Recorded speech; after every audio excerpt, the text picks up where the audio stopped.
आंबाड्याची भाजी चवीला अत्यंत गुणकारी अशी ही भाजी आहे। यात भरपूर प्रमाणात लोह आणि कॅल्शियम आढळून येतं, जे की हाडांसाठी अत्यंत गुणकारी आहे। सर्वप्रथम ही पाने मी स्वच्छ धुवून घेऊन ती गरम पाण्यात वाफवून घेतलेली आहे। नंतर ती बारीक चिरून घ्यायची आहे।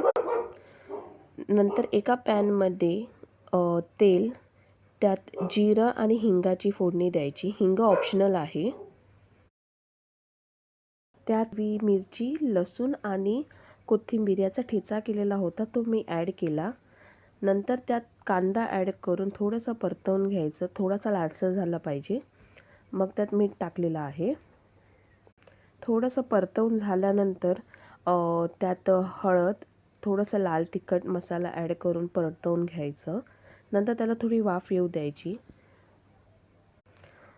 नंतर त्यात आपण जी चिरलेली भाजी आहे ती ॲड करून थोडंसं चांगल्या प्रमाणे परतवून घ्यायची, म्हणजे थोडीशी शिजली पाहिजे ती अजून। नंतर त्यात मी भाजलेले शेंगदाणे याचं कूट केलेला तो कूट मी भाजीत टाकलेला आहे आणि भाजी वाफवून घ्यायची आहे, वाफेवर परतवून घ्यायची आहे। नंतर तुम्ही चवीनुसार मीठ कमी तुम्हाला जसं हवं तसं मीठ तुम्ही ॲड करू शकता।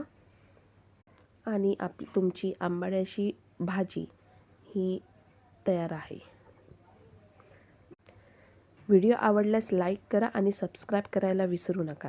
थँक्यू।